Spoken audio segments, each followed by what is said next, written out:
No? Susan, would you please Yes. take the roll? The February 3rd, 2010 meeting of the Anna Arbor Downtown Development Authority has been called to order. Roll call, Gary Boren. Here. Newton Clark. Here. Wes Collins. He's here. Lee Gunn. Here. Jennifer Hall. Here. Roger Hewitt. Here. John Heapja. Here. John Lowenstein. Here. John Hollat. Here. Keith Orr. Sam Schmidt. Here. John Splitt. Here. We have a quorum. Thank you. Our first order of business is audience participation. We have 4 4-minute time periods. At this point, we have one person signed up, so if anybody else would like to speak, the opportunity is available. Our first speaker is Deanne Relier from Carytown District Association. Thank you, gang. I'm here on behalf of the Carytown District Association because we want to thank you, one and all, for the grants that you gave us this past year for various activities and projects. The KDA is the smallest association that we have in this town, but good.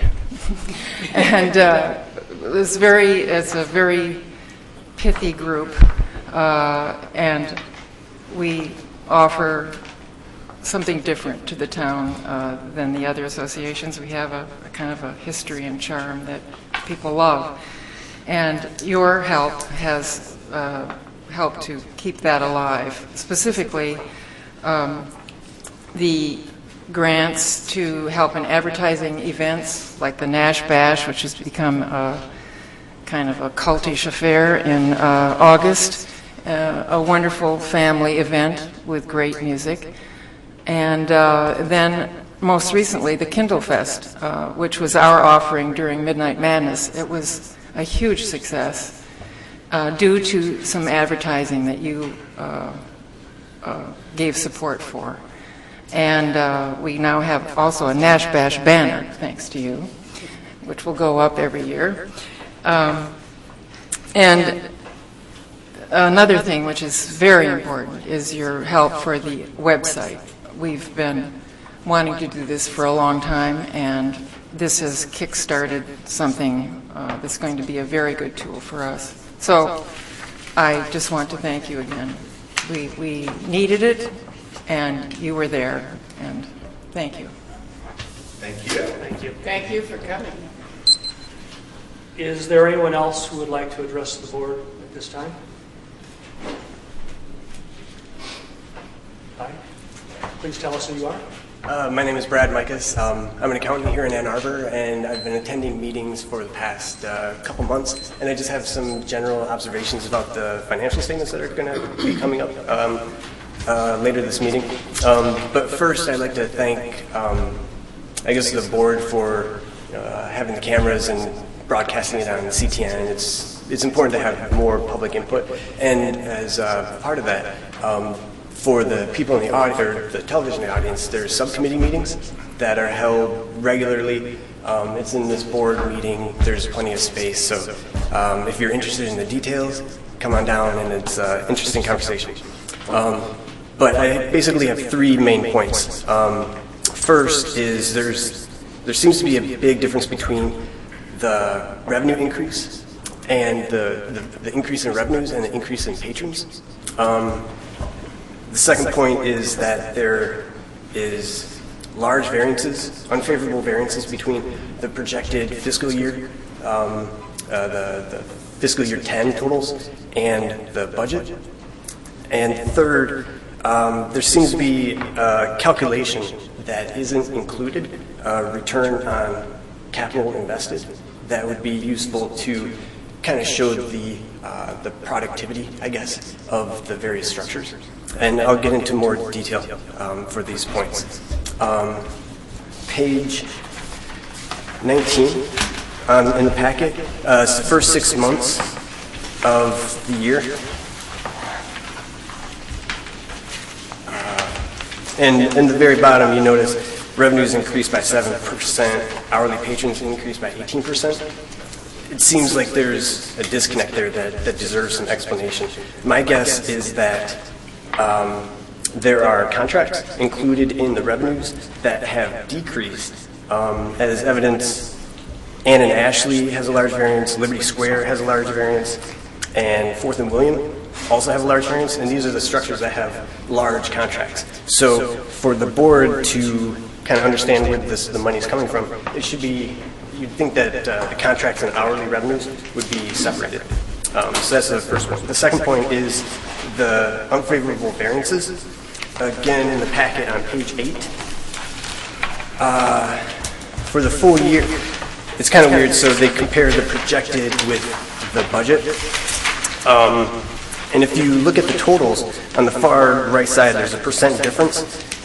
Each line item is included as a percent difference, but when you look at the total, for TIF, it's down 37%, parking is down 60%, housing, the parking maintenance, I think, is a pass-through, so it's kind of a wash. And the housing is down, I mean, it's 4,000%, 200,000 negative versus 5,000 negative projected. And so I know it's difficult to budget a year in advance, things happen, but the question is whether there are specific projects that are going to be delayed or cut, or whether that difference is going to just be made up by the fund balance. The last point, I don't see it. Is there a time? I mean, I know Yes, there's a time. you're approximately 40 seconds. Okay, I'll be quick and wrap it up. The return on capital invested, in corporations, I understand the city owns the structures, but the DDA leases it from the city, so there's not necessarily a liability or an asset on the balance sheet. But in corporations, if you have a long-term capital lease, you should really include that on the balance sheet. And what that does is it allows you to compare the revenues with the amount that capital is invested. So the parking revenue is $50 million, but if you have invested $100 million, that's a lot better than if you've invested $200 million. Thank you. Thank you. And I'm sure that Mr. Hewitt will answer some of those questions during his operations. My best. Is there anyone else in the audience who would like to address the board at this time? Next on the agenda, reports from city boards and commissions. Ray Detter from the Downtown Area Citizens Advisory Council. We met, the Citizens Advisory Council met with State Briere last month, and I reported to you on the findings and concerns that we had at that particular meeting. And I ended my remarks, and I want to state that again because we're going to be working on this very strongly over the course of the next months, that we hope to work with you and also others to set up some kind of a task force with members from the City Attorney's Office, City Council, the DDA, the Housing Bureau for Seniors, Community Development, and Apartment Residents. And we definitely said last night that we cannot afford to allow those people who currently live in that building to be moved out for any reason, including replacement by any other low-income group that someone might perhaps advocate. Last night, the CAC heard from a new tenant at Courthouse Square who just moved in, and he gave a fairly significant report with regard to what his feelings were with regard to that. Essentially said that what we need to do is we need to do something about management. Now, I know it's a private development, but nonetheless there are connections with the city, and we need to look into those connections to see what we can do to make that management better in the building. It could help an awful lot. And also with regard to the inspections. I know that inspections have been made with regard to that building, and apparently they passed the inspections. Well, somehow or other, there are an awful lot of things that have been missed with regard to some of the units within that building that people have moved into, because they're not up to the kind of standard ordinarily we would require in general sorts of apartment buildings in the town. And certainly that tenant is he wants to join the CAC, and he will be informing us with regard to the building. We'll have that connection. I've been given the task to talk to county and city officials with regard to the ways in which we might help the low-income seniors stay in their homes. And last night we had a visit last night from Alan Haber and also Alice Ralph. We're advocates of the community commons, and they participate in our discussions. Our meetings are open, so they sit down at the table and we all talk together about whatever the issues may be. And we talked last night about the future of the library lot and also the future of 415 West Washington. And of course those two issues are very definitely related. And the consensus of the members of that were present last night is that the concept of a commons with regard to the library lot is something that we absolutely cannot support. We already support a public plaza, and we support a library lane on that for a very definite reason. And we also cannot support a conference center necessarily on that site, but we do support a mixed-use sort of development. We hope that will happen. and it will be a fairly high-density mixed use that will hopefully be fit into some kind of an area plan. It will include the library, a major commitment to the library, figuring out what they're going to do, and also, in addition to that, the Blake Transit Center, and also the YMCA site, and perhaps even over to the sites on Main Street and, of course, Liberty Plaza as well. And that's the direction that we wanted to go. That kind of planning is what's necessary in this particular case. If you take the next 2 years to do it, that's fine. The economy hopefully may change in that process as well. And as you may know, Marcia Chamberlain, the head of the Arts Center, is also a member of the Citizens Advisory Council. Ray Fullerton, who is one of the people in the Conservancy, Alley Creek Conservancy, is also a member of the Citizens Advisory Council. And last night, they joined other members, as well as visitors Alan Haber and Alice Ralph, to express a sense of surprise. Some of them even used the word shock with regard to the opening up again of the issue of 415 West Washington, with the possibility that the Arts Alliance and also the Greenway Conservancy would be able to raise money that we could then match in some future development. Amazingly, everybody agreed last night with a little bit of moaning here and there with regard to what we hadn't done in the past, but that's a direction that we could definitely support. And even the people who support the Commons, although they said, well, this is simply a divergence, nonetheless, we'll support that kind of direction because it serves their needs, and we're not going to support the other direction in terms of the library lot. We don't want to go through the murky mess that we went through last year with regard to the RFP process. What we want in this particular case are open meetings and the community really involved in what it is that we're going to do down there that will involve the arts and also elements of the Greenway. Just one final comment, and that is to congratulate the mayor with regard to the appointment of the task force for the A2G2 design guidelines, which was done on Monday night, where we have a team of experts that have been working the whole year to come up with some really good ideas with regard to a design review process and compliance mechanism for the city of Ann Arbor. Thank you. Thank you. Next, we have... John, would it be possible to comment just a little bit on some of the things we just heard? If you would like. Thanks. Yes. Roger, I was paying close attention to the comments of Mr. Mikas, and you can cover some of that in your... Yes. I think explanations are certainly called for. Yes. And I think you'll be able to do that in the budget report. But I think Courthouse Square is a larger issue that I just wanted to, if we could, just take a moment. Sure. Council members Smith and Briere have been working with citizens on this issue for some time. And last Friday, DDA member, County Commissioner Gunn and I, and along with Council members Smith and Briere, met. And this wasn't the first meeting to talk about those issues, but we are well aware of it. As far as we know, there's been more inspections of that building that go quite a bit beyond what you would see with other buildings in the city that are rentals. And as far as we know, everything is up to code, but we are happy to have inspectors go and look at anything that comes up, so that if there's a complaint that comes through, we'll go, and we're very happy to do that, and that's the desirable outcome. But it is a problem, and working through these issues around the private ownership of that is difficult. We don't have say over what goes on in that building, and they are living up to, apparently, the requirements that we put in place with the financing they had from years ago. But we'll continue to be on that case and pay close attention to it. And I know council members Smith and Briere and DDA member Gunn and myself will continue to pursue this. And we're going to be working with the attorney's office, as Ray recommended, and stay on top of it. Okay. Very good. Task force efforts with DDA membership, the A2D2 steering committee. Roger? There was a meeting called a couple of weeks ago that then was canceled here without notice, and so I have nothing to report. Thank you. The committee to discuss a mutually beneficial financial agreement with City Council. Sandy? As I reported last month, we're waiting for some of the parking plan to be more fleshed out and take some of that data and sit down with it. So it's really it's grown to more of a every committee in the DDA is participating. Thank you. The Library Lot RFP Advisory Committee, I'm the DDA representative on that committee.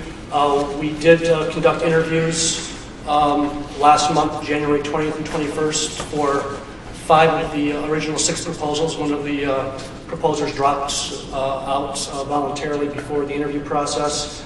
After interviews, we've decided that we will continue forward with 2 of the proposals from AqueWest and Valiant. And we are scheduled to meet again later this month to take the next steps in that process. Any questions? Next item, approval of minutes. Would somebody please move approval of the minutes? So, Support. Seconded by Lee. Does anyone have any corrections of our January 6, 2010 minutes? Sandy? I would note that when I did give my report for the Mutually Beneficial Committee, it was a little truncated in the minutes, and I would like it to reflect that it's that part of the work is for the parking plan that we're doing, so that is an integral part of it, and that's going to continue through April. Thank you. Any other corrections to the minutes?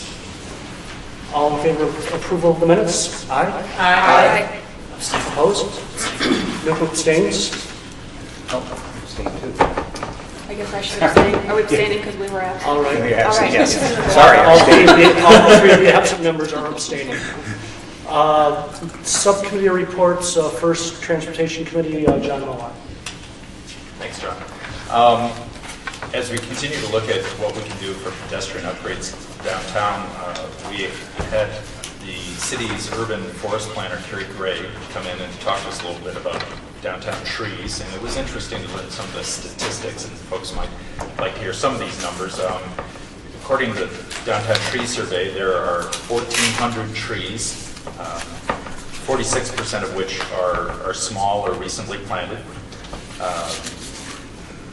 Part of the challenge is that 27% are honey locust, 26% maple, 16% Calvary pear. So there's a huge amount of diversity in trees downtown, and that's one of the things that obviously can lead to problems with trees not surviving is lack of diversity. So that's one of the goals, is to broaden the species.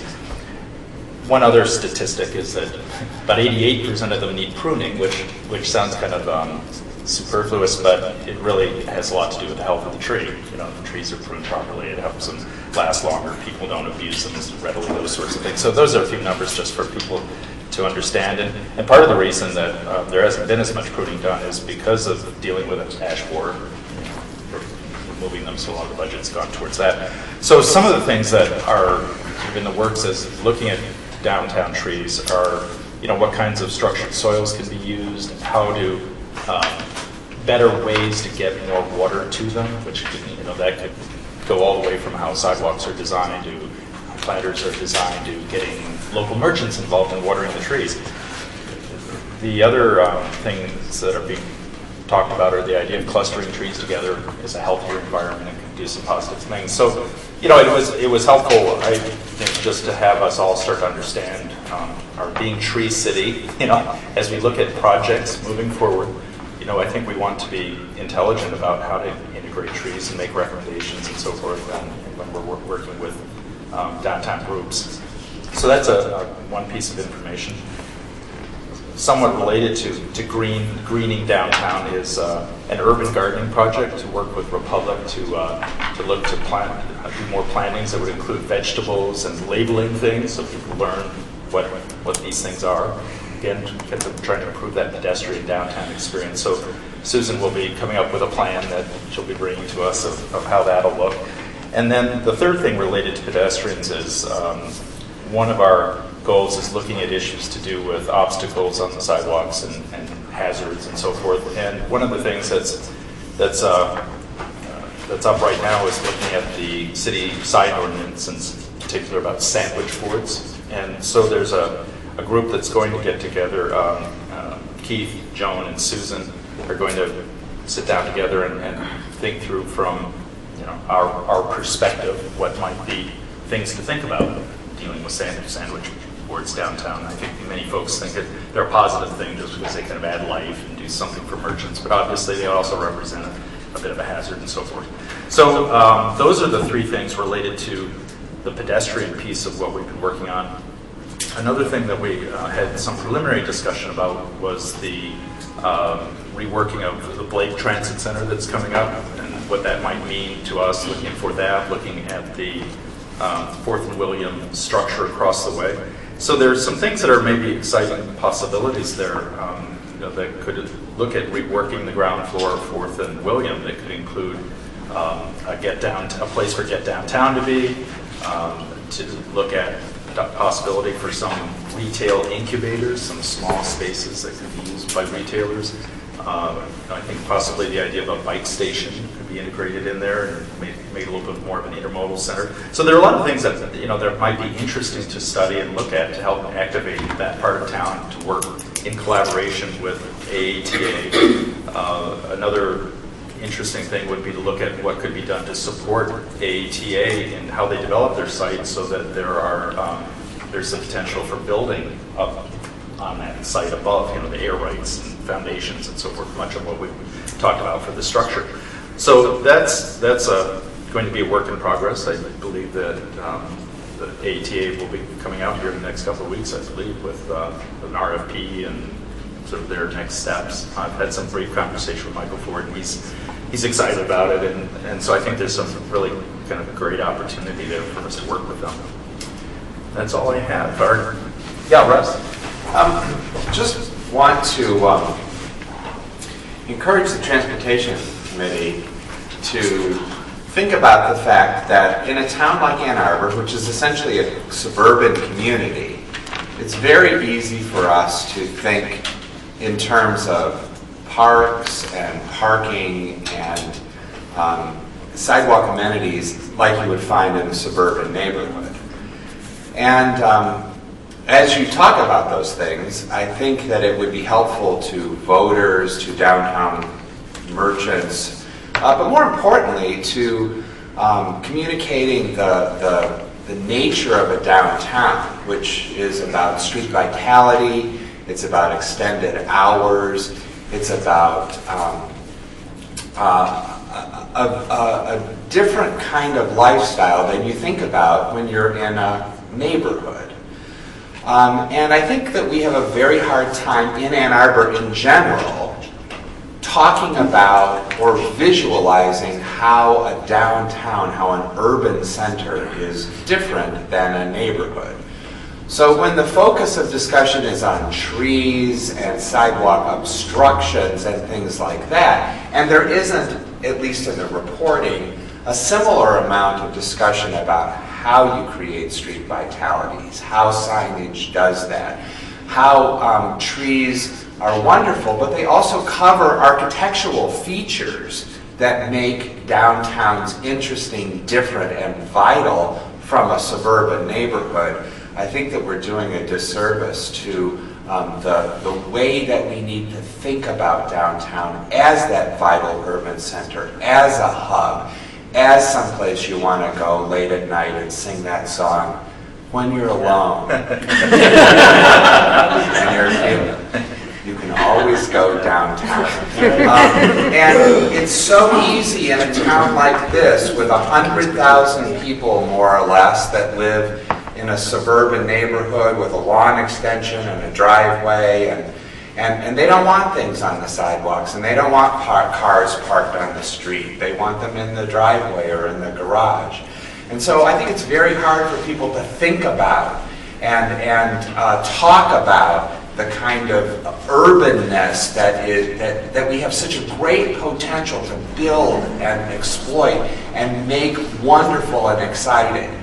So as you talk about that, I mean, you're in a difficult situation because you're talking about transportation, and the first thing we talk about is parking, and then we talk about other things like that. And I've already talked too long, but anyway, just a passion of mine. Just as a quick thing, when I speak about the idea of obstructions, part of the notion of it is, and consistent with the city's non-motorized plan, is that idea that, obviously one wants to encourage pathways that are safe and comfortable for people to walk on. But in my mind, and what we've talked about in committee, is that idea that, once you've done that, the rest of the sidewalk is sort of rich in what it can be. And we've talked about the idea, for instance, we've already looked at ways of getting bicycles parked in other places so that you free up space that could be for merchants, for other kinds of uses.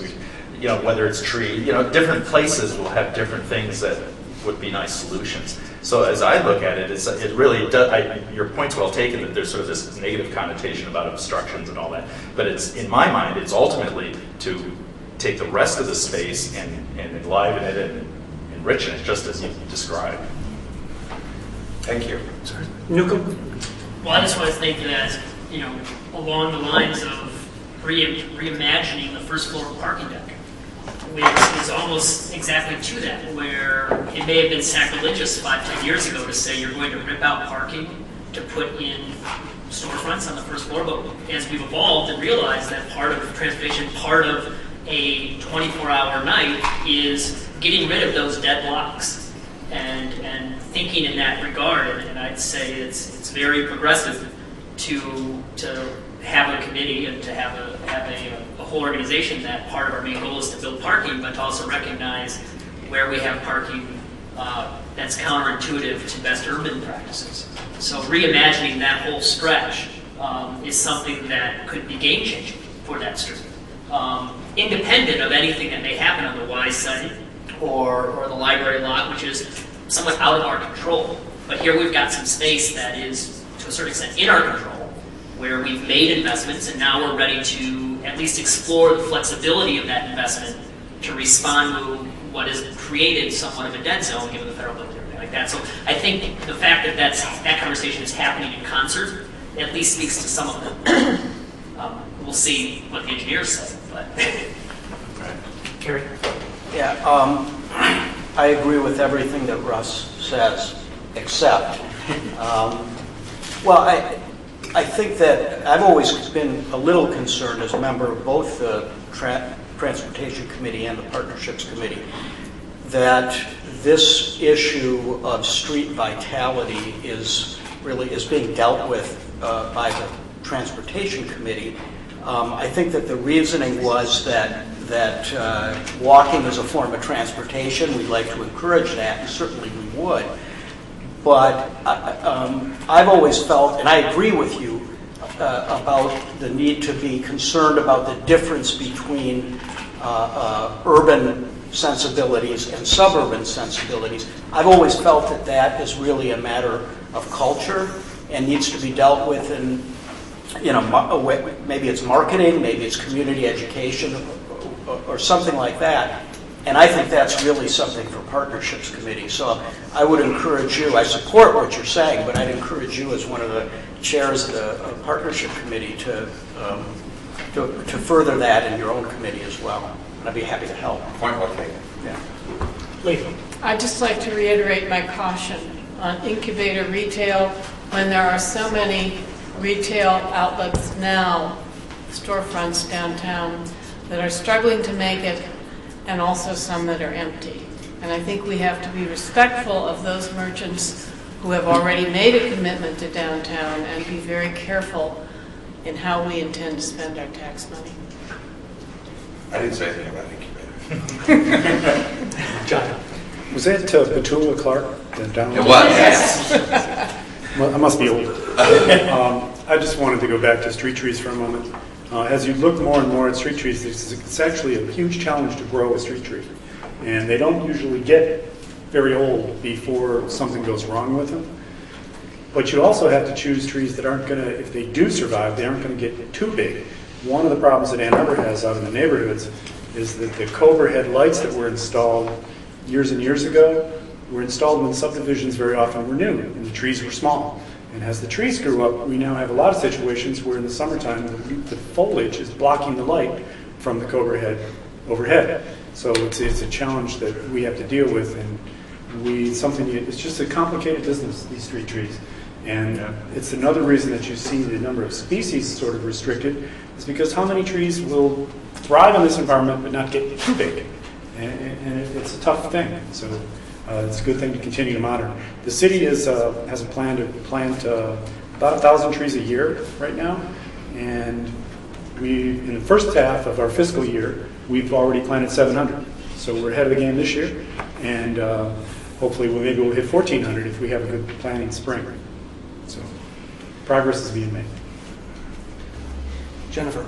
Just want to refocus the discussion a little bit on what the committee had been talking about, and I mean, not to take it away from trees, but the reason why the committee started talking about trees is that we were talking about pedestrians and what enhanced the pedestrian experience in an urban environment, and the things that we talked about were shade and aesthetics and kind of a visual aspect and diversity, and so trees became one of those things that you can do to achieve those goals of making the pedestrian experience in an urban environment more pleasing. But there are other ways that the committee has talked about that you can accomplish that, and I don't want us to lose track of those other things like awnings and possibly sidewalk sandwich boards and a diversity of plantings and maybe vegetable gardens or vertical plantings on buildings, and we've explored a lot of things besides trees to give that pedestrian experience. I don't want the impression to be that we're just talking about planting more trees downtown. We have a whole lot of other ideas that we're working on as well.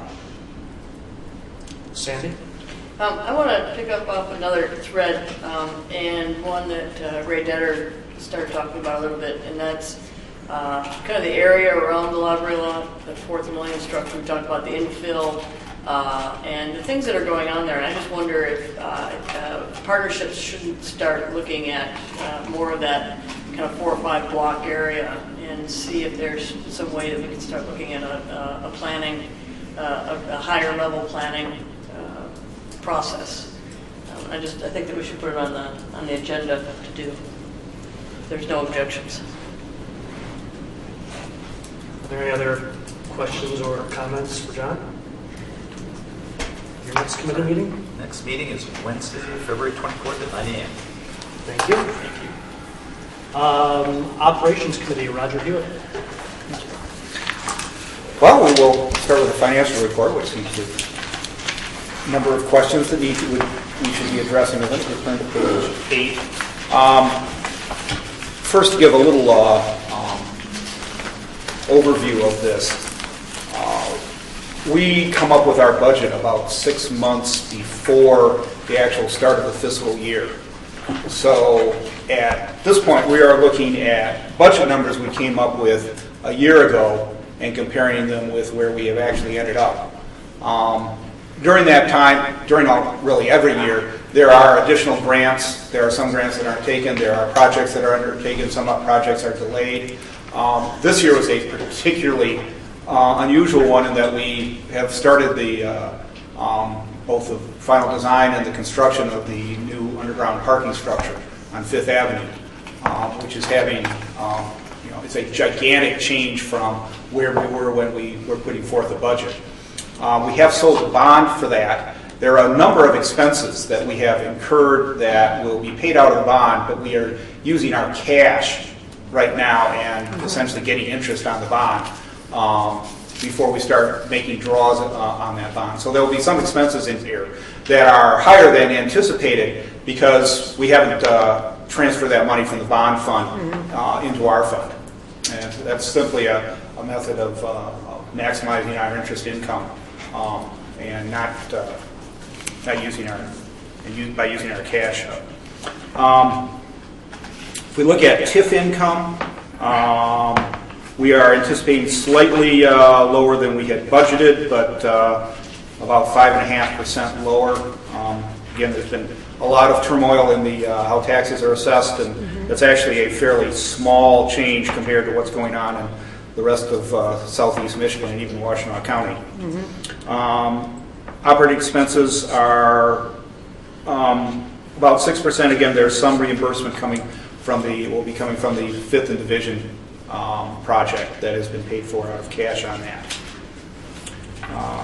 So overall, we are on TIF at this point within, considering everything, within a very reasonable 5 or 6% of what we budgeted.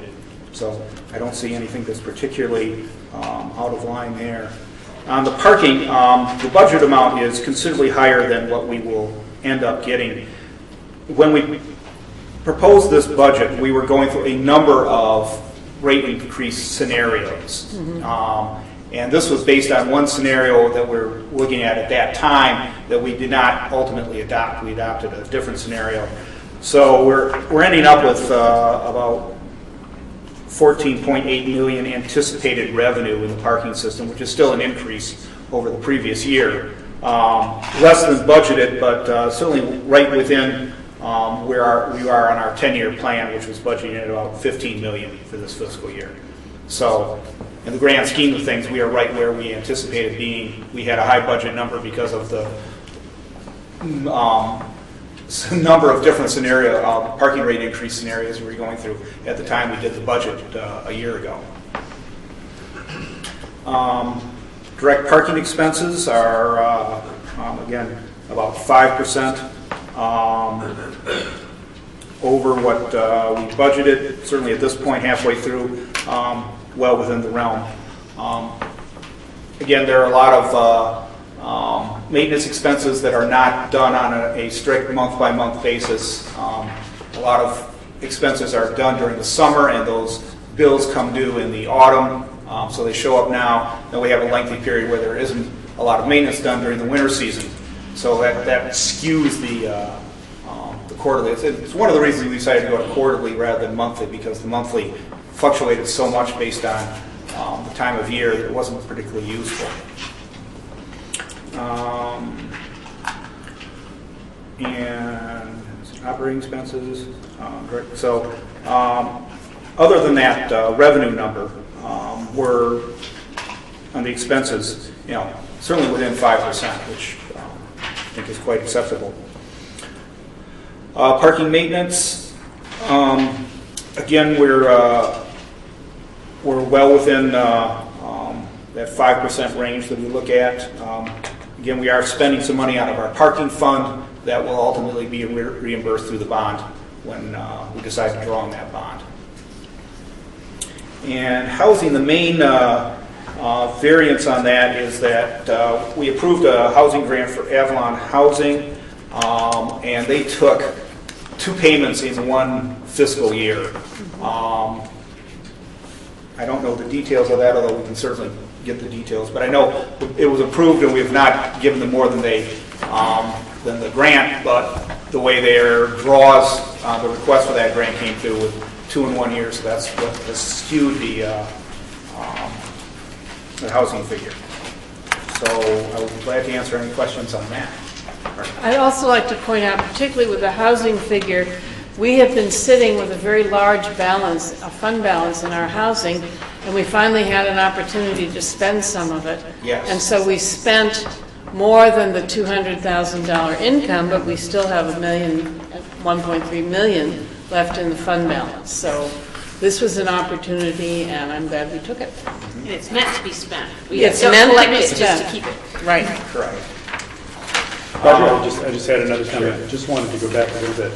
So when we look at anticipated year-end and budget year-end on the TIF fund, we're very close to the 5% there. Yes. And as you said, given what's going on in the property tax and property valuations, not a bad number.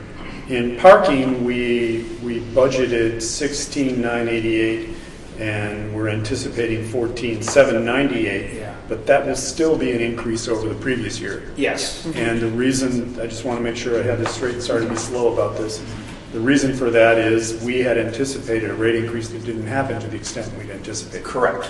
Correct. It had nothing to do with the actual usage of the parking system. It was strictly a budget number we put in that we're using as scenario at that time. It was not the ultimate rate increase scenario that we put into effect. So we're not running behind. In fact, we're ahead of where we were last year.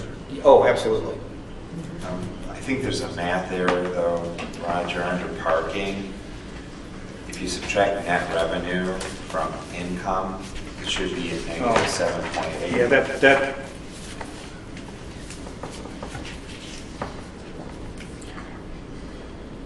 Yeah, there's a mistake.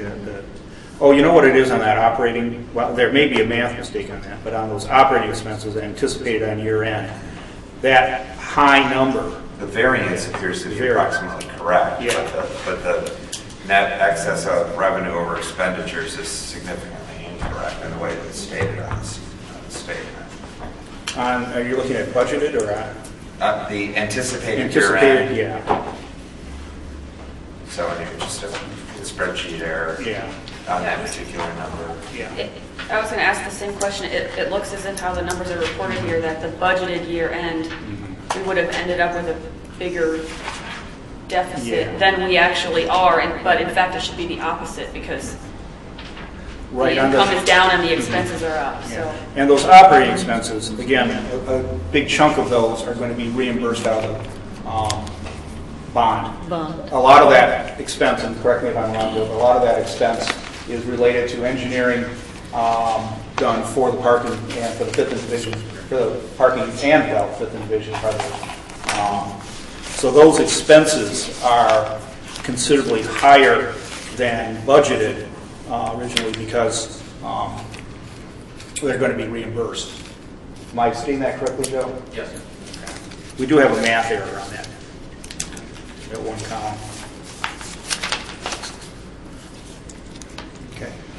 Other questions about this page? A couple months ago, I'd asked about TIF projections over the next 5 years, and I know it's a little bit different because of when the DDA was formed, and we're dealing with buildings, and I still want to play a little chicken, little caution. The largest contributors to our TIF are some of the largest buildings downtown, which have been built in the last 20 to 30 years. I work extensively on many of those buildings.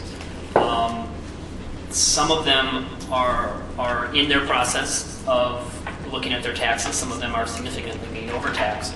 What may be helpful is to get a breakdown of where our TIF is coming from. I think we're going to get hit relatively much worse than 5%. The loans on these buildings haven't rolled over yet, and so they haven't had to realize the deleverage of the value. When that happens, the very next stop will be to the assessor. So the same thing I said a few months ago, I think it's worth looking at this 3 to 5 years out, given the capital markets and how this will roll over, different than the year-to-year changes of the overall tax estimates, which are different in commercial buildings. Yeah, I agree. I think there's a challenge in trying to figure out what buildings will be reassessed to at some point in the future. Do we even have a list, though? Well, I'm sure the city treasurer has a list of the revenues on all the buildings. I mean, property taxes. if we're talking 1 North Main, 350, this one, Collegian, 301 East Liberty, all these buildings that have been built in this time period. Yeah, we can certainly look at those. We also have several buildings that have come online that are not we haven't realized the tax revenue from them yet. But many of those haven't even gone under their permanent financing. They're still in construction, which are interest only, which will have the same effect. Yeah, but it's still construction. There's still going to be revenue that, regardless of what they're valued at, it's still going to be new revenue to the DDA. So yeah, there undoubtedly will be some dropping, but there's also going to be some gains. Trying to predict that, we can turn Joe loose, but it's still going to be conjecture. Sandy? Yeah, I think historically we've used a very conservative figure of like 2 or 2.5. And so year over year, we've done that regardless of large gains or small gains or negative changes. So, and that has proved to be pretty accurate over the course of 15 years. World's a much different place. We've had some downturns before, and we do have some other ones coming on. So I hear what you're saying, but we've been very conservative in that historically, and it's I think we've been underestimating pretty consistently. Well, our share is what is the increase in value. All the inflationary stays on the city. Yes. So if they're declining and it's going on the inflationary side, we won't feel an impact. Yeah, I think that it's important to remember that unless a building drops below its original assessment, and I doubt anything as old as 1 North Main, for instance, that's going to happen. I look at those numbers, I think that's probably not completely. This remains a big concern for mine, and I really think it's worth looking at the numbers. And when you're dealing with the city, the county, and the school system estimating the same pool of money, very drastically different from one another, I think it's worth that we also put an estimate on it. Yeah, but again, we should emphasize that we get the TIF capture on the original assessment, and then anything that is increased over that goes to the other taxing authorities. Yes. So, in other words, for our tax revenue to drop, the assessed value of the building would have to go below its original assessment. I'm not saying that's not possible, but it's, that would be a pretty significant drop for some of these buildings that have been around for 10 or 20 years. And I'd like to point out that we are, as governmental units, going to have a drop in the value of property. It's probably going to be between 6 and 7% in Ann Arbor if we're lucky. It's much, much higher, for instance, in Ypsilanti and Ypsilanti Township. It's going to run probably about 13%. But again, we only take that first cut.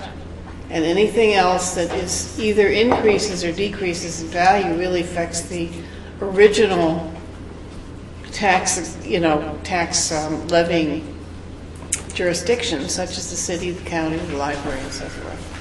Yes, I think that, to discuss this around a table where we don't have the figures is not particularly productive.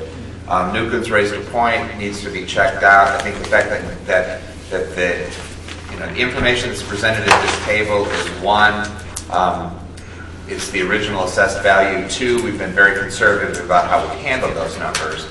So, to have Joe do a double check to make sure that Newcomb's concerns are met, I think that what we're going to find out is that, the prudence that Newcomb is encouraging is a prudence that we've executed. But we just need to do it with numbers, not with talk. Is that what you're looking for? Yeah, I just think it's... Yeah, so I think we're all in the ballpark. We just need to prove it, and I don't think it's going to be hard to do. We can certainly explore what you're asking for and find out how feasible it might be and what it might take to do it. I have a question. Can you supply us or DDA staff with those buildings that you are particularly concerned with? Absolutely. Yeah, that'd be great. Roger? More questions about the financial statement? On page 9 is a sort of a graphic representation of this. It looks much better in color. The darker is the actual, the lighter shade is the budgeted, and the that budgeted amount is for the year. So if everything were perfectly symmetrical, we'd be at 50% on everything, but life isn't like that.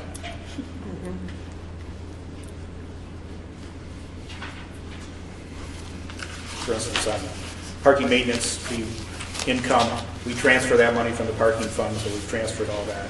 Almost all our TIF money is in.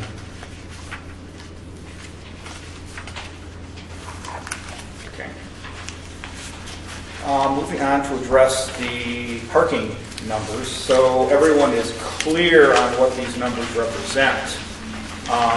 This is page number 19. Well, let's start on page 17, which is the monthly report. The dollar total is the total revenue for that lot or structure, or in the case of parking meters and meter bags. The hourly patrons are reflected only in the places where there are hourly patrons, and that is simply a numerical count. Now, on some, such as the surface lots, the hourly patrons are all of the users.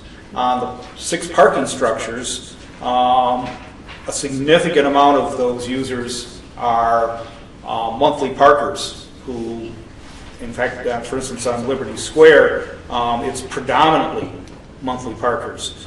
So the hourly patron numbers are particularly small on those. Some places like Maynard, which is predominantly hourly, we've got a very large number of hourly patrons. And that's just sort of an informational of how many people are transient people are coming in and out of the parking structures. It's just to give us a little bit of sticking your finger up and feeling which way the wind's coming from. Can I ask a question about, so we added the number of spaces, which I find really helpful to kind of look at those changes as we're looking at the numbers. But I'm trying to understand how some of the spaces relate to the revenues and the hourly patrons. So just so I get it right in my head, the revenues reported for each structure, are Are they the total They revenues are or only the total- hourly no, revenues? Those are the total revenue. Total revenue? Yes. So that would include any permits in those? Yes. Correct. And, Yes. and then the hourly patrons are just simply they're not including the number of times somebody with a permit would go in and out? No, those are just the number of people cars that come in and pull a ticket, Okay. as opposed to people who have a monthly smart pass and just drive right through. And then the number of spaces are the total number of spaces in each of those lots, including those which would be designated for permit holders? Correct. Okay, thank you. Having said that, our revenues have continued to increase. Part of that is due to the rate increases that we've been putting in effect to make sure that we are continuing a sound financial position as we undertake the construction of a new parking structure. And if we look at both the second quarter and the first half year, we see pretty consistent revenue increases and very consistent hourly patron increases.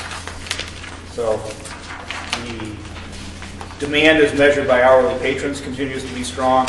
Our revenues continue to be strong. 200 less spaces. With less spaces, yes, with 200 less spaces, as Lee quite correctly points out, since the Fifth Avenue Library lot is now closed for construction of the new parking structure. That being said, we're still below budget. The budget that we set, yes. The budget that anticipated the rate increase. That anticipated rate increase that ended up being smaller than we put forward. Again, the 10-year budget is a much more accurate forecast of what we finally ended up with in terms of a rate increase. Maybe true, but it's still the current budget that was stated. So Correct. yes, good point. One of the things that we had considered was to amend the budget every time there was a capital change or a change in our revenue. But this is the first point in the year where we've really gotten enough numbers to be able to make that sort of a change. And we're going to have to, by law, amend our budget another 3 or 4 months anyway to what we think it's going to be. It seemed like not a particularly productive activity to go through and amend the budget to reflect the changes. But if that's the will of the board, we can certainly do that. I think it would be worthwhile to make adjustments for things like this was we're talking about, so that someone who looks at the budget doesn't say, oh, they're running under budget, they're not meeting their numbers.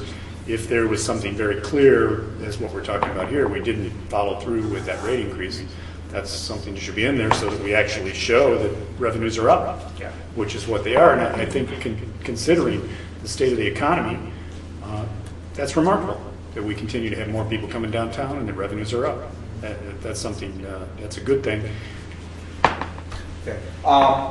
Then at the next operations committee, we will take up a budget amendment that reflects board actions in the past, in this fiscal year. Is that okay? All right. So at the next board meeting, we'll bring an amended budget. And again, we'll base strictly on official board resolutions. Okay. I think there was also a question of return on investment. I guess I'd like to. What? No, actually, we manage a whole parking system, and parts of that are very cheap to maintain. For instance, the on-street meters are very, very cost-effective element of the parking system. Surface lots are very cost-effective. Parking structures are not very cost-effective until they've been around for about 20 years, and the bonds are paid off on them. But in a downtown that has a public parking system, you need parking structures to be able to support all the other sorts of activities that occur downtown. And if you're trying to make a parking structure in and of itself into a viable financial return on investment, it's not going to work. The logic of that is that you shouldn't have any parking structures downtown, that you should just continue to build sprawl and surface parking lots as long as you've got cornfields to build them in. But if you want a dense downtown, you're going to have parking structures, and that's going to be expensive. But it is balanced by some of the very less expensive things, the on-street parking and the surface lots. And that's the whole parking plan and transportation demand management fits into this, that you do not look at the system as independent pieces, but as one whole where we're trying to accomplish overall the vitality of downtown. And I'm going to jump into I'm going to skip the next item on the agenda and go right into the transportation management, because that, I think, plays very much into what I'm talking about. And that is on page 23. I'm not going to read all this, but I would like to just point out, City Council, I believe at the last meeting in December, requested that the DDA come up with a comprehensive parking plan for the entire city, for all public parking, I should say, within the city. And staff has been working very hard on this. We have come up with a draft outline to this point that we reviewed with the Transportation Committee last week. I'll just read what the overall parking plan goal is and what our objective is. The goal is a strong, attractive, vital, and diverse downtown and core area. The objective is to most effectively use public parking and transportation alternatives to accomplish this goal. I won't read all the principles, but I think it's very important for you to get a chance to go through and read these principles. This is what our plan is based on. We've now directed staff to essentially flesh out this plan, and in some great detail, so we can report back to this plan back to council. We may be engaging Nelson Nygaard to assist a little bit on this. We're essentially taking what Nelson Nygaard report recommended, and based on our experience and what we've done in demand management up to this point, taking it the next step. Taking it into a much more detailed level, much more specifics, and basing it on things that we've learned in the last 2 years of working on this plan. First, I want to compliment staff. This is a big project. We've also and they put a lot of work, and they've got a lot more work to put into it. We again are probably going to be reviewing it every couple of weeks to make sure that they're on track and that we're not missing anything. We are going to perhaps engage an outside service to help us with some public process on this to make sure that we're not off base dramatically on anything, that we're hearing from the people that are going to be using the system and affected by the system. So it's an ambitious project. We're trying to be very comprehensive. I say staff has been working very hard and continues to work very hard on this. But if you don't read anything, I would suggest you read the parking principles, because it shows that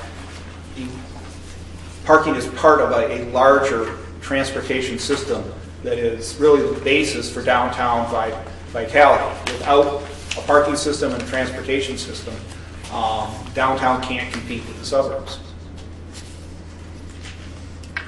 So that's my transportation, my parking plan report. And we'd be glad to entertain any questions or concerns. So we had a good, productive meeting with the Transportation Committee going over this draft, and we will continue to monitor it closely. Mr. Clark has a question for you. I think while we can't look at the parking structures or the lots or the equipment as capital assets for a lot of reasons, I think it's a fair question to ask, what is the downtown worth? Physically. We know what the properties are worth, or at least the city does. Every time an RFP goes out, the city struggles with, well, what are these lots worth, what are these buildings worth? We've got assets, whether or not we classify them as, they've got costs, they have revenue. If our mission as a board is to promote and increase investment in the downtown, I think it's a fair metrics. And in a fair, we've got the resources here to aggregate that information. I think it'll be a lot more easy to talk real numbers with real people about true values, especially when we're talking about assets that are being sold, assets that are being built. We've got a parking system that produces revenue and has expenses. There's a capitalization rate for that. This is how Chicago just sold their parking system. We've got surface lots. We've got 210 acres in the DDA, or whatever it ends up being, 785 parcels. Those all have an SEV and a taxable value.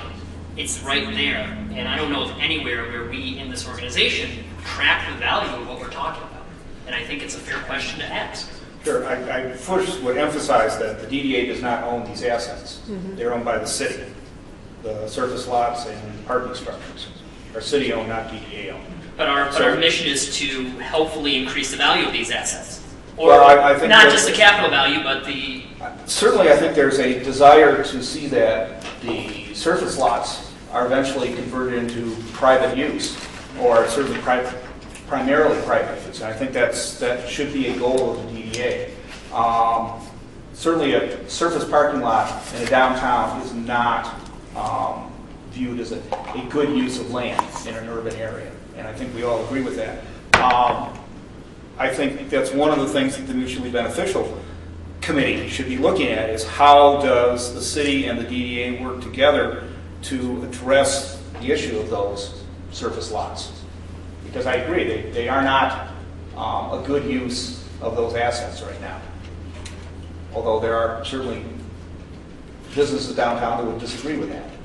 But we have the resources here to track the data. That's a lot of what we do. But even if we don't own these assets, in many cases we're charged and they're held and they're best used. So why not ask the question? Why not put the data together and just say, well, what is all of this worth?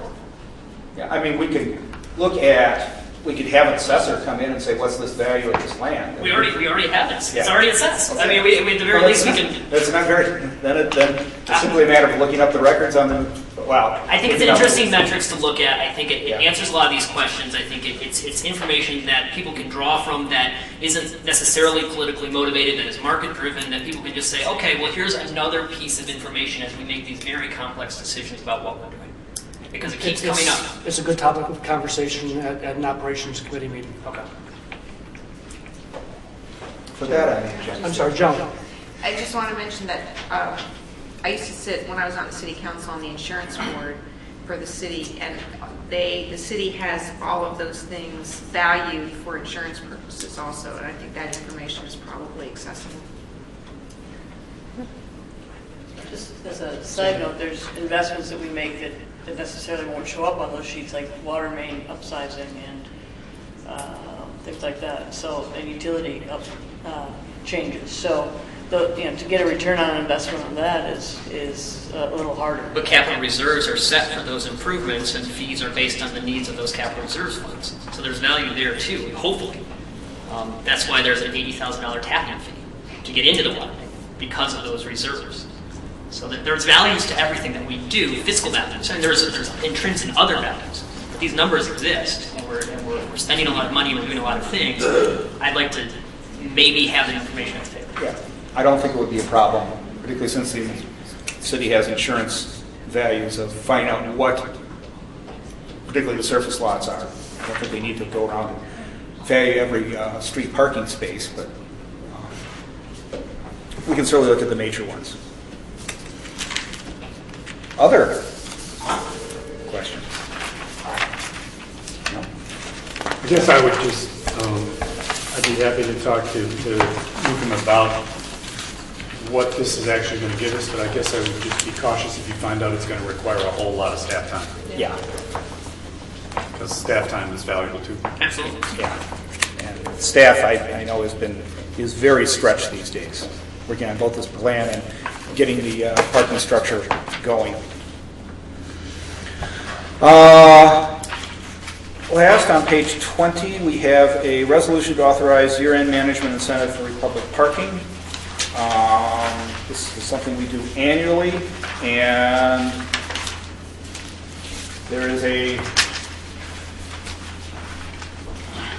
resolution that I would like to move. I'll move the resolution, then I'd like to do some explanation. Support. Lee? Discussion. Okay. We have a contract with Republic Parking to manage our parking system. They manage essentially the system at cost, and then we pay them a management fee on top of their direct costs to manage as a management fee. That fee is $150,000 fixed, and then up to $50,000 additional dollars based on a lengthy set of criteria that we evaluate them on every year. And I will just, without going into the details, the criteria are customer surveys. If you'll notice on page 21A, there's been an improvement, although overall we have a very positive response from our customer surveys. It's slightly more positive in 2009 than 2008. And on June 30th, 2009, we had a $206,000 surplus over our budgeted operating expenses. We have an independent inspector who inspects the system, does 50 written reports on cleanliness of the facilities and condition of the facilities. His rating was up from 92.1 to 93.4 this last year. The only part where we have missed our projections is on accounts receivable balance, which is a target of 5%, and we are actually at 55%, which is considerable. I would emphasize, we dug a little deeper on this. This is actually the result of just 2 users that are behind, and they're major users that the DDA staff and Republic Parking is addressing. Won't say anything more. Last, dead tickets. In other words, tickets we didn't collect money on. Our average was 0.65%, well below the target of 1.75%. So on all the criteria except for one, and that one is really a little bit beyond Republic Parking's responsibilities, they improved over the previous year. Further, I'd like to emphasize we have a new head of the system here, Mark Lyons, who came on in this past year. I've been very impressed with his abilities and the job he is doing. I think he's clearly been the best operator we've had since I've been on the board. Great attention to detail, great attention to customer service, and really shortly into his first year here, we made the biggest technological change we've had with the installation of the pay stations for street meters, which is a whole new technology, a whole new way of doing business, and potential for a lot of problems. And it came off virtually without a hitch. We've done a survey of customers using them. They got to have a 70% approval rating, and 85% of the users like being able to use their credit cards at the machine. So they've been very well received, and that has gone very well as a number of behind-the-scene things that are technologies that are necessary to get our transportation demand management moving forward, including an accounts receivable system. So if it were up to me, I'd give them the entire $50,000 of additional bonus, but staff is recommending $45,000 of that $50,000. And I would be glad to answer any questions. Further discussion? Jennifer, I'm Well, sorry. it doesn't relate to my support of this resolution because I don't see the accounts receivable balance as one of the metrics in which we're supposed to evaluate Republic's criteria. But I am concerned that we have 2 accounts that are over 60, at least 60 days late. That means 2 months. And that makes up 45% of the revenues that we're supposed to receive on permits?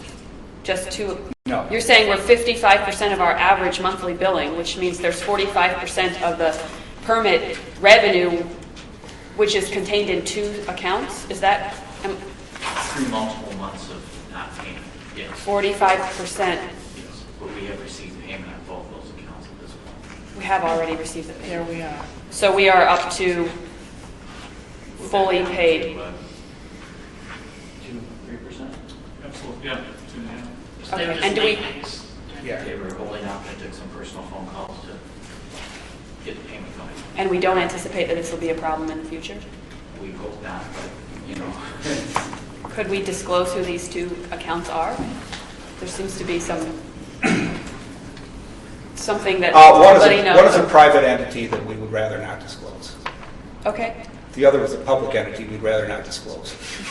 okay. I think it's rather I concerning. think somebody at the city Perhaps- forgot to write a check. Perhaps we should. Okay. So that's the public entity. City of Ann Arbor is the public entity. Okay, it just concerned me that it's such a big percentage of the permit, the makeup of the permit revenue.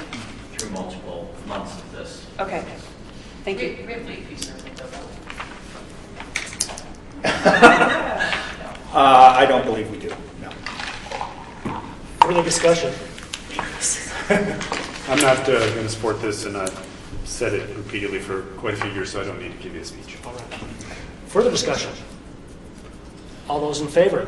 Aye. Opposed? No. The resolution is adopted.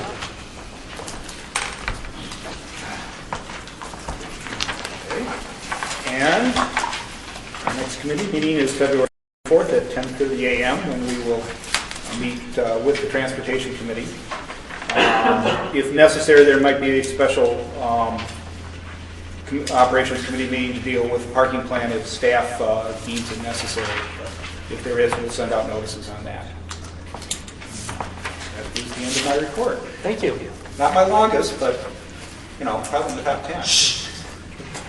You did your best. Next, partnerships, Sandy and Russ. I'd like to start with the Energy Saving Grant Program update, as we get monthly updates from Dave Kunkel. We have in our current year's program 52 buildings for almost 692,000 square feet, with an audit cost of $123,617. In program year 0809, which was the first year, 38 have completed their audits, 44 buildings with a payback of 4.2 years. The nice thing is the auditors are now working with DTE to try to get a rebate back or grant back. I don't know. Is it a rebate?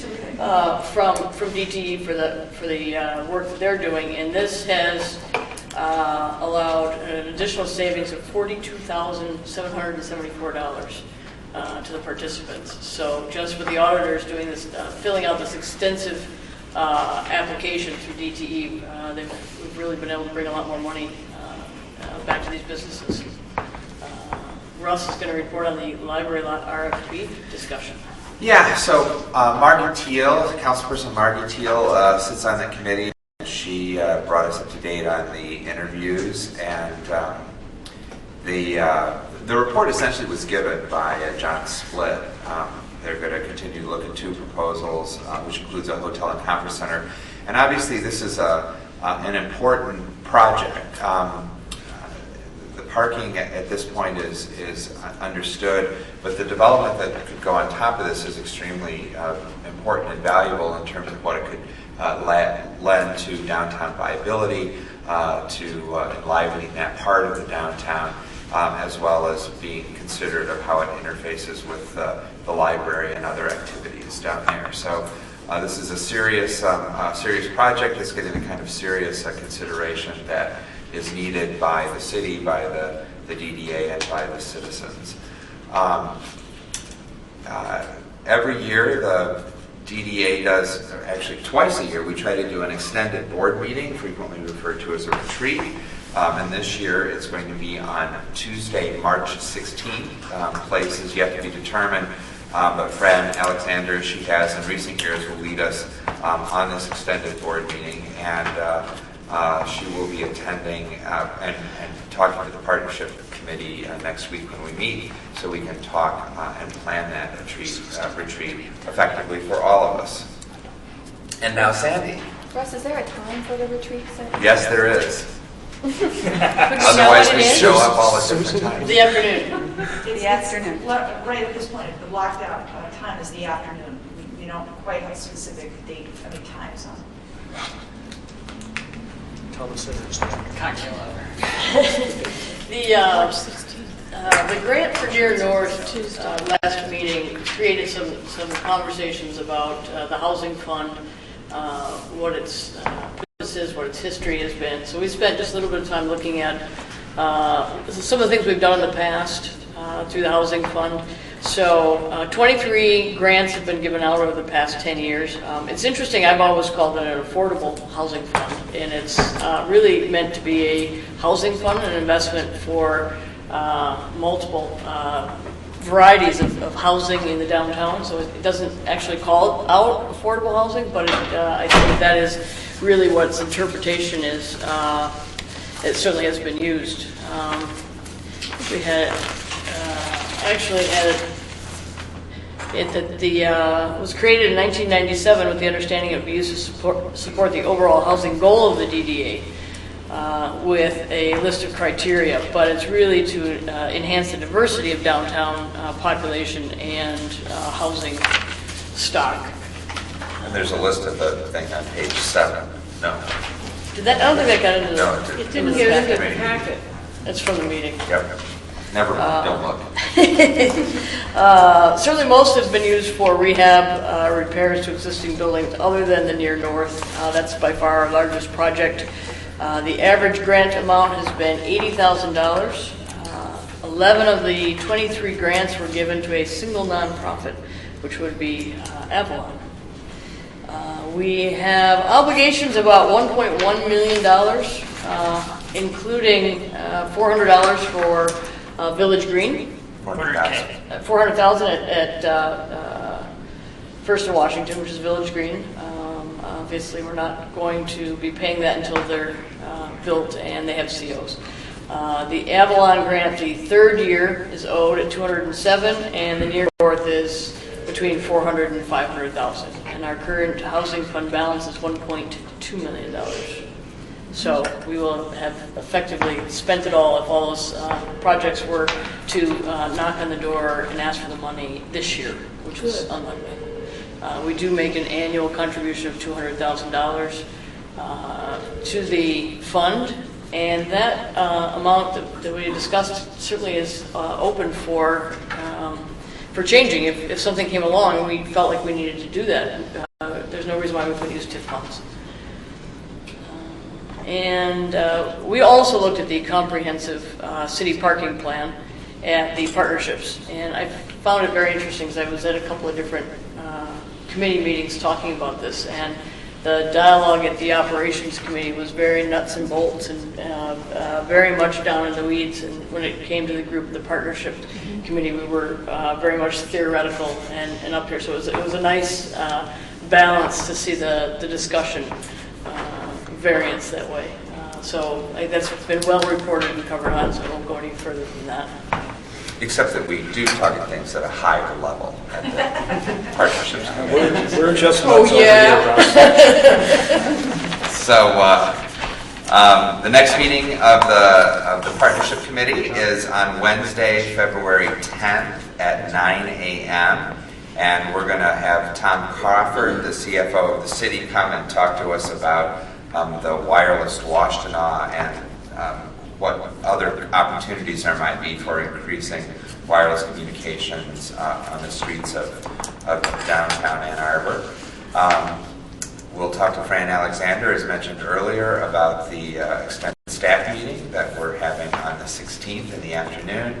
And Dave Conkle will again come and give us a thrilling report on the energy saving grant program. And I mean that in all seriousness. It's one of those programs that was implemented and it's just working. It's working on every level in terms of getting people to have their businesses assessed and actually implement things that do save energy and help the businesses as well as help the environment and the community. So, and as charged earlier by this board, we'll talk some about urban vitality issues that Gary raised as well, and set up a subcommittee that Gary can be in charge of.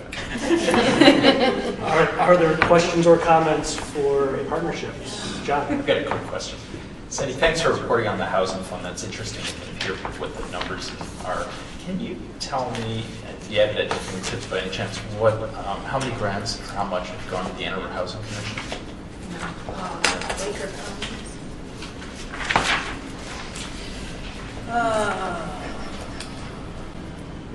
let's see. Housing Commission, Baker Commons, heating, cooling unit, and front door, $93,445.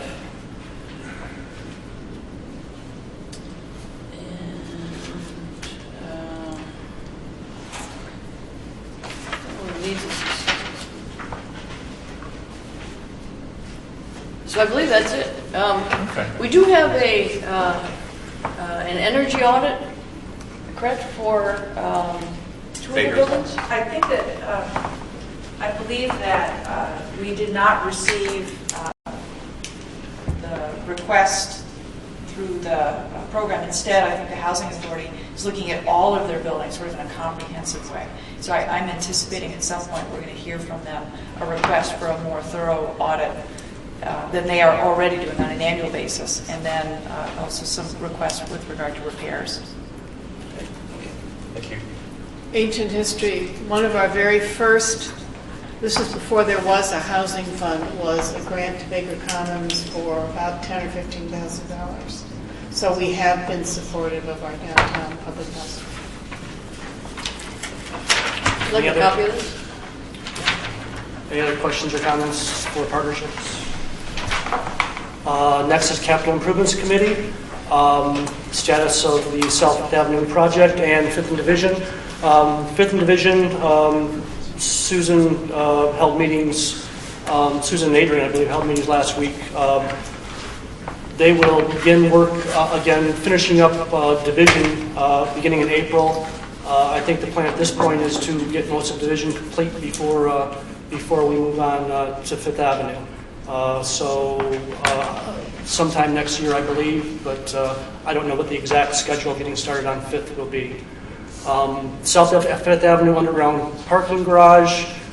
They began drilling for the earth retention system on January 25th. They got 2 holes drilled, I believe, and found that they had more large and small rocks in the way than they were anticipating. So they are putting together a larger, more powerful drilling rig on site, and they should be getting started drilling again today or tomorrow. All the overhead utility lines on the site have been relocated, and so the drilling crane will be able to move around freely. All the utilities along the south side of the property have been moved. The library and the credit union actually got switched over on January 17th, which was actually a pretty big deal, and that apparently went very smoothly.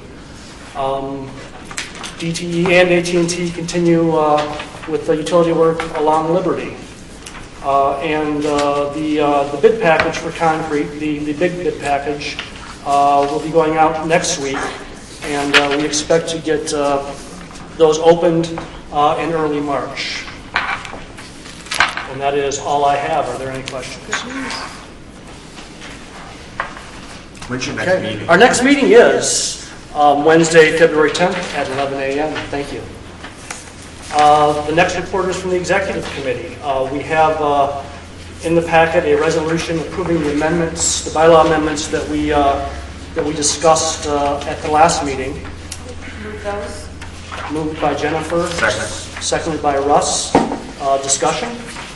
Gary? Yeah, we had also discussed the issue of the Executive Committee and its powers between the meetings, and I've heard from most of the people here that we seem to all be on the same page, that there was never an intent that the Executive Committee have authority to act on behalf of the board between meetings. I've been talking with staff as well as a few of the members here, and we had an idea. We have an additional amendment to the bylaws that will sort of clear that up. I guess as a preliminary matter, I'm asking advice. Procedurally, how would we best do that? Should we ask the movement to withdraw and then we'll amend it and then remove, or should I propose it as an amendment to the motion? I've even been talking to accepting friendly amendments. Well, then I would have a friendly amendment. All right. If we look at Page 32. page 32 at the very top, the last sentence which describes the executive committee, it reads as is, or as proposed. The executive committee shall have general supervision of the affairs of the board of directors, blah, blah, blah. I'm proposing that we strike the words starting with and including have general supervision. In other words, strike, so it'll read, the executive committee shall, and then skip over to immediately following the next comma, fix the hours and place of the meetings, and so on. And by removing these words, as well as the discussion which is on record, it makes it really clear for the future that we don't have the intent of giving the executive committee the kind of power that was sort of in the air. I would consider that friendly. Okay. Me too. And do we all understand what's being removed here? Is there? We don't need to discuss a friendly amendment. Okay. Further discussion? All those in favor? Aye. Opposed? Just a note, the city council still has to approve this. Correct, I mean, yes. We are merely recommending this to the city council. We have done this once, and we will see what the results are. Yeah, just a comment to that effect that that we have already gone through the changes in bylaws, and they had not been considered by council for a very long time. So now we've picked them back up again and made some more changes, which I'm glad to see. I think it's more fitting with how we want to conduct our business. I'm wondering if, since we have both John and Sandy here, if we could maybe have your help in placing this on a council agenda so that we can finally have our bylaws nice and tidied up and approved. Yes. Thank you. And if Susan will just send it along to staff, it'll show up on an agenda. It'll probably, wouldn't be the next meeting, but probably the meeting after that. Great. Other DDA business matters? Go ahead. Okay. I just had one thing I'd like to possibly recommend to one or several committees to consider. Ray brought up the 415 West Washington resolution that council approved the other night. And I was very glad to see that. I think it's an interesting way to kind of transform a downtown site. And I think the DDA was called on to help with that effort. And I don't know whether that would be the partnerships committee or a different committee which may be able to enter into discussions with the city and other entities as to how best our expertise and resources may be used. And then specifically related to resources, I know that the revenues from the parking, the temporary parking which exists there right now, I believe we agreed to give to city council, or give to the city's budget. And I don't know whether it would be operations committee or the mutually beneficial committee, but I'm just putting out the question for some committee to consider, or maybe it even is city council since we were giving it to them, to consider taking that parking revenue from the temporary parking that exists there now, putting it into a special fund which may be able to accumulate until such time that something is agreed upon to do on that site. And that might be a nice sum of money that could be used to help transform that site. So I'm just putting that out there for some consideration. Anyone else? John? Just a couple of things that I would like to comment on. The Roger was out of town. The A2D2 committee has been dissolved. And profuse thanks that went out to the members at the time. But given the fact that so many actions have taken place, we just didn't see the need for it anymore.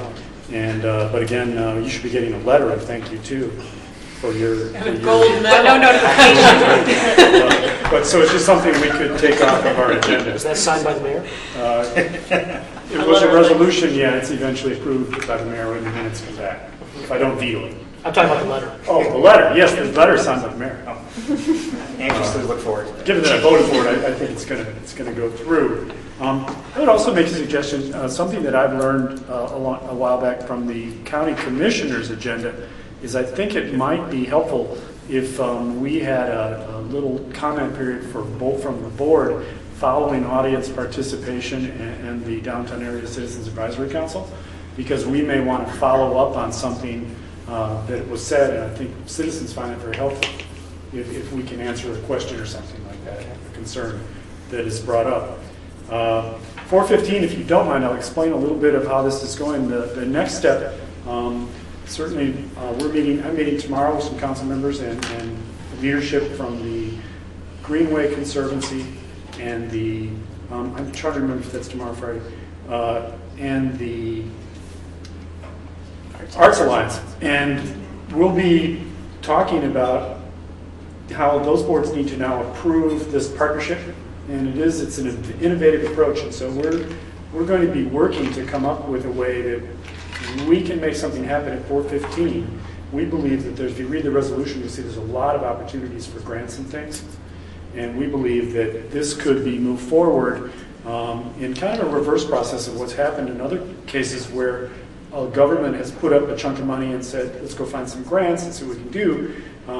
That's one way to think about this. We're going to try to assemble some money, and then it does mention, it doesn't ask, it says we asked a number of organizations from diverse of a group as the DDA to the County Water Resources Director, who used to be the Drain Commissioner, a number of organizations and groups in the community to be open to collaboration with us when we've come up with some more concrete things.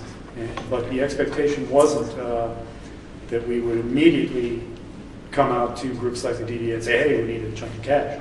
We want to be able to show something for the work, and we're going to be working on how, once we have the approvals of the boards, then we can officially get started. But I think that's the next step so that we can move forward. And then I think we'll be able to give some regular reports, and we'll be looking at how to expand this to include more people in our working group. One of the nice things about it is the Greenway Task Force, on which Board Member Smith served, has set out 3 different scenarios, and I just wanted to explain that briefly, how that's going to work. Actually read from those scenarios at the City Council meeting on Monday night. The third scenario, the third alternative that they put forth was pretty much what we tried to do with the RFP, was to go out and find business entities, including residential, if called for.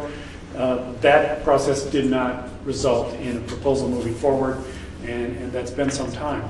The first alternative that they presented was for a park occupying the whole site, so all the buildings would be removed. But as we know, there's a historic building down there, part of the old West Side Historic District, and so that would be difficult. The building may still have some life on it. We're going to assess that. We certainly don't want to start out recommending that building be removed. So that left alternative B, which was for a Greenway Park and Arts Center. So it's our intent to follow that blueprint and see where it leads us. And so a great deal of the work has been done. We owe that to the Greenway Task Force. There were several members of that. Peter Pollack was the chair. Their report was delivered some time ago. So we have a real good blueprint to work with as we move forward. And from the response that I've heard in the community, from the boards, I think it's going to be positive, and we're going to be able to keep moving on this. That's all I have. Okay. Anyone else? Okay, other audience participation. Is there anyone else here who would like to address the board for 4 minutes? Somebody please move adjournment. Roger. Roger? Second. Second by Russ. All in favor? Aye. Aye. We're adjourned. Yeah.